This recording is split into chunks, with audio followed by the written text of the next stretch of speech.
Al-maqalatu sabi'ah, maqalah yang ketujuh. An Yahya bin Mu'az radhiyallahu anhu, dari Yahya bin Mu'az, semoga Allah meridhoinya, beliau berkata, ma'asallaha karimun, tidak akan bermaksiat kepada Allah orang yang mulia. Ma di sini tidaknya menggunakan ma, maknya ini makna fi. Kalau dalam bahasa Arab la tidak juga. Ma tidak akan pernah. Nah gitu. Kalau la itu tidak atau jangan. Tidaknya bisa tidak, karena bisa iya kan gitu tuh. Kalau ma itu tidaknya itu tidak akan pernah, maknya makna fi. Ma'asallaha karimun, tidak akan bermaksiat kepada Allah orang yang mulia. Apa orang yang mulia itu? Yaitu hamidul fi'ali, yaitu yang terpuji perbuatannya. Wa huwa may yuqrimu nafsahu bittaqwa, dan orang yang memuliakan dirinya dengan ketakwaan. Wa bil ihtirasi anil ma'asi, dan orang yang berhati-hati melakukan kemaksiatan.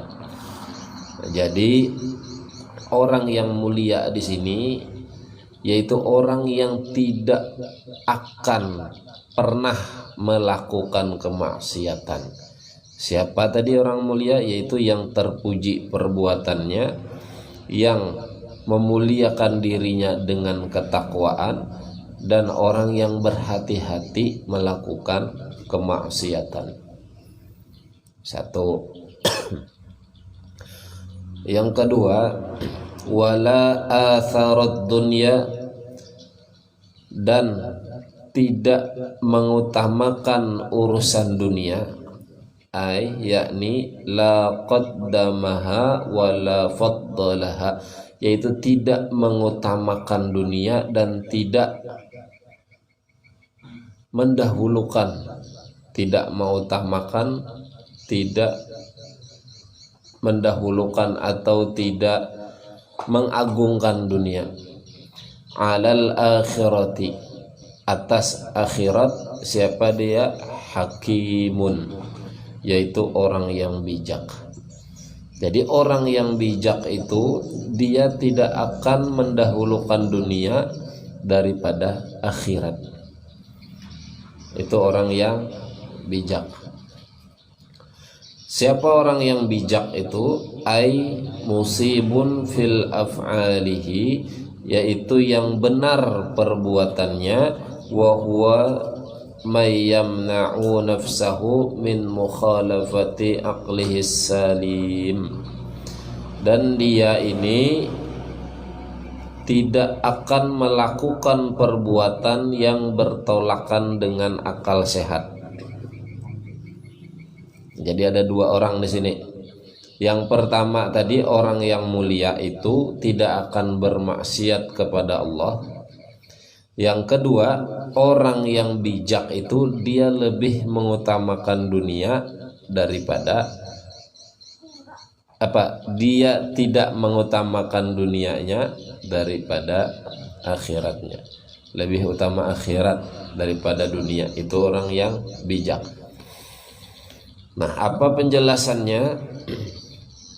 Orang yang mulia tadi tentu sebagaimana yang sudah sering kita dengar, inna akramakum indallahi atqakum, sesungguhnya orang yang paling mulia, kata Allah, di antara kalian adalah yang paling bertakwa. Nah, jadi di sini mulia di sini yaitu orang yang paling bertakwa itu sebenarnya. Nah, kalau sudah orang ini bertakwa, tidak akan melakukan kemaksiatan karena takwanya tuh kuat. ketakwaan di dalam hati itu kuat. Kemudian orang yang bijak di sini pandai memilih, pandai memilah. Dia ini tidak akan melakukan sesuatu yang merugikan dirinya. Dia tidak akan melakukan sesuatu yang bertolakan dengan akal sehatnya. Itu orang bijak. Nah, tapi yang dimaksud bijak di sini yaitu orang ini lebih mengutamakan urusan akhiratnya daripada urusan dunia. Ini bijak nih. Lalu ada pertanyaan, berarti dunia ini kayak apa? Maka wadah hidup di dunia, wadah begawi, wadah mencari pekerjaan, mencari makan. Amun kada dunia kada kawa hidup, karena kita hidup di dunia. Sementara orang yang bijak tadi lebih mengutamakan akhirat. Apakah di masjid jadi ini hidup, sembahyang, berwirid, beribadah, kadosa begawi, apakah kayak itu hidup? Jarnya tadi kan harus mengutamakan akhirat daripada dunia. Nah, ada orang yang memang salah paham seperti itu. Oh, aku kada lagi jar ngurus dunia, behinip aja di rumah, aku hendak ke masjid aja terus. Amun sanggup, umpamanya dua laki bini, suami istri, ujar lakinya, aku dingai hendak mengurus akhirat aja sudah. Nih, di masjid aja terus. Makan bini apa di rumah? Pakaiannya apa? Rumah kayak apa? Nah, itu berarti salah paham maksud. Makanya perlu kita jelaskan supaya jangan salah paham. Karena ada orang yang kayak itu, ibadah tinggalkan, anak bini di rumah tinggalkan. Nah, kita tulak ke sana berdakwah umpamanya, tinggalkan aja anak bini di rumah, pokoknya serahkan dengan Allah aja sudah, bisa aja nyajar bicar. Nah, ini jangan sampai salah paham. Nah, yang dimaksud bijak tadi, kita ini hidup di dunia, otomatis di dunia ini wadah berikhtiar, berusaha supaya bisa menyambung hidup, begawi, mencari nafkah, gasan makan, gasan anak bini. Harta yang didapat tadi gasan makan, gasan bolah rumah, umpamanya kau bolah rumah, gasan sekolah anak, gasan nukar kendaraan. Itu hal dunia. Nah, tapi bagaimana semua dunia ini bisa bernilai akhirat? Nah, itu nang bijak. Dunianya dapat tapi bernilai akhirat. Nah, itu sangat bijak itu. Nangka itu nah maksudnya. Jadi jangan sampai dunianya dijauhi, ditinggalkan, bahinip jadi masjid apa dimakan. Orang berselamatan kada hari-hari begitu. Ya Allah, betunggu aja berselamatan. Mana ada hari-hari lah orang kada mesti. Kalau kena-kenaannya bisa wadah kita. Wah, saban malam kena betitir daging ayam, tapi kada mesti. Bagaimana dunia yang ada pada kita itu bernilai akhirat? Contohnya misal,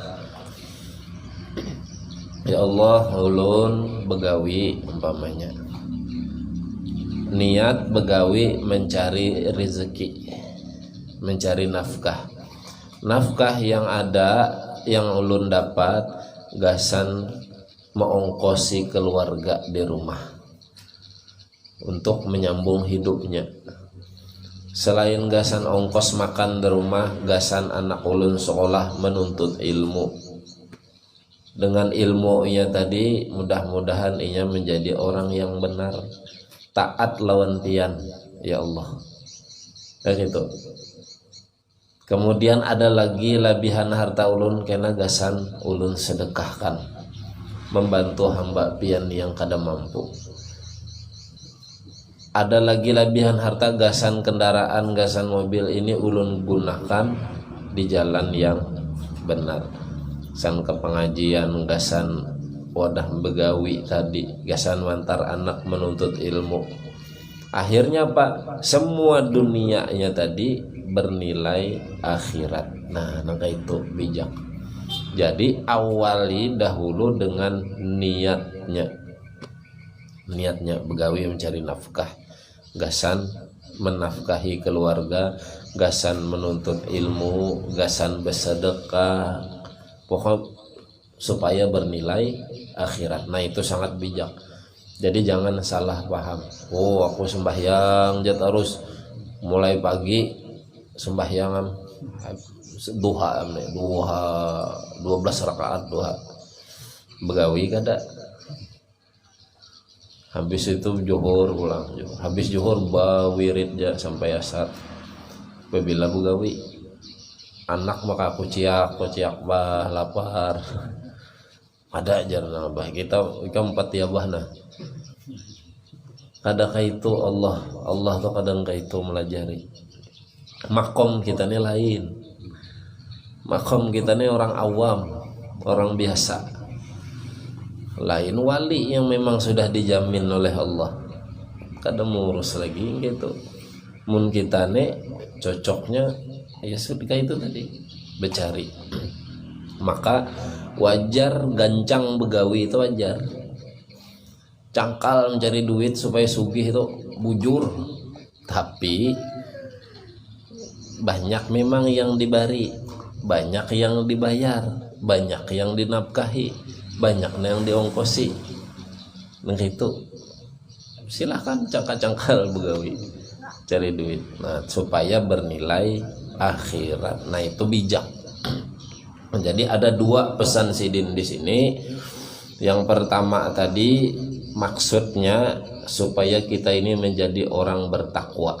Karena dengan takwa tadi terbentengi diri ini dari berbuat maksiat.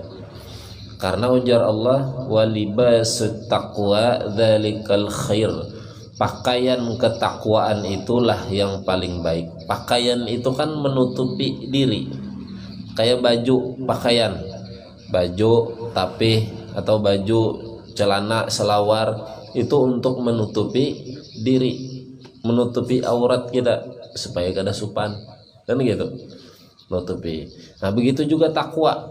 Bila sudah ada pakaian ketakwaan, maka dia akan menutupi diri kita, melindungi diri kita dari perbuatan maksiat atau dari gangguan-gangguan yang mendatangkan kemaksiatan. Itu takwa, melindungi kita berbaju atau berjaket, terlindungi dari panas awak, terlindungi dari dingin. Kayak itu juga takwa, dia akan melindungi kita dari gangguan-gangguan yang tidak baik. Makanya takwa tadi, dengan takwa tadi orang itu tidak akan bermaksiat kepada Allah. Itu pesan pertamanya. Pesan keduanya, kita ini harus cerdas. Harus cerdas semua menjadi orang. Makanya disuruh menuntut ilmu oleh Allah, oleh Nabi, supaya nih cerdas berpikir. Menuntut ilmunya ke siapa? Ke guru yang bujur bisa menjelaskan supaya paham. Jangan membaca sorangan, pahami sorangan. Oh neng kini lebih utama akhirat pada dunia. Tinggalkan dunia. Kadang kayak itu. Karena kita hidup di dunia. Dan orang yang zuhud kepada Allah, zuhud itu kan meninggalkan keduniaan. Ada orang yang zuhud meninggalkan keduniaan, tapi ada orang yang zuhud itu sugih orangnya ada, kaya raya orangnya ada, tapi zuhud. Kayak Pak Sidin sesugih itu bisa zuhud, bisa meninggalkan keduniaannya. Zuhud itu letaknya sebenarnya di dalam hati. Kalau dunia yang dimilikinya ada pada dirinya, tapi hatinya kadang merasa memiliki, itu zuhud. Harta banyak, tanah di mana-mana umpamanya, rumah banyak, mobil banyak umpamanya toh. Tapi dunia yang ada pada Sidin itu, di dalam hati Sidin kada terikat dengan dunianya. Artinya kada terikat tuh ya merasa kada memiliki, kada terikat. Ini kadang-kadang kita nih terikat dengan dunia, lalu takutan lepas pada dunia. Karena takutan lepas pada dunia, kada hendak mati. Itu orang takutan lepas pada dunia itu kada mau mati. Maksudnya kada mau mati itu bukan kada bisa mati. Indah, pokoknya jangan dulu mati, jangan kena dulu belum tercapai dunianya. Nah itu orang kada mau lepas dengan dunia. Tapi orang yang zuhud tidak terikat dengan dunia, santai ya. Adakah keredakah yang dimilikinya? Mun sampai jadi mati ya, kada apa-apa. Kada usah menunggu tercapai cita-cita hendak gini hendak jabatan kada. Slow aja. Nah itu orang yang zuhud sebenarnya, tidak terikat hatinya dengan dunia. Ada dunia pada dirinya, tapi sebatas untuk hidup, untuk beribadah kepada Allah dunianya. Karena dunia ini wadah atau negeri sebab akibat. Dunia ini negeri sebab akibat. Bilanya kada makan, lapar. Itu kalau sebab lapar tuh apa? Kada makan. Bilanya kada begawi, kada dapat. Kan dunia nih negeri sebab akibat. Bilanya garing, kada berobat, babangat garing. Sebabnya kenapa? Karena kada berobat. Ada orang, ya Allah, ulun lapar, ulunnya sudah mengutamakan pian daripada dunia, ulun lapar, nah minta makan ya Allah. Ujar Allah, kada bisa, ikam itu hidupnya di dunia. Dunia itu negeri sebab akibat. Kada kau apa minta langsung. Ya boleh jangan minta langsung, tapi caranya salah. Amun wali bisa jadi, ya Allah minta makanan, turun makan. Ada yang kayak itu. Siti Maryam kada perlu datang makanan, kada perlu mencari. Ada wali Syekh Abdurrahman Bajal Haban, cukup berdoa aja datang makanan. Wali, amun wali, amun kita nih wala benarai. Wali dulu kan wali murid lah. Nah karena dunia ini negeri sebab akibat, kada kawal langsung. Bila lapar harus mencari makan, bila garing harus berobat, ujar Allah. Nah kayak itu. Nah kira-kira itu nih nasihat malam hari ini. Mudah-mudahan kita ini bisa menjadi orang yang bertakwa dan bisa cerdas memilih yang mana yang terbaik untuk diri kita, supaya akhirat kita nanti nyaman hidupnya. Amin ya rabbal alamin. Kira-kira itu yang bisa disampaikan. Mohon maaf kalau ada kesalahan kekurangan. Mudah-mudahan istiqomah beribadah kepada Allah, istiqomah menuntut ilmu agama Allah. Berkah ibadah kita, berkah ilmu yang kita dapatkan, Allah wafatkan kita dalam keadaan husnul khatimah, dan Allah masukkan kita semua ke dalam surganya bighairi hisab. Amin ya rabbal alamin. Ya arhamar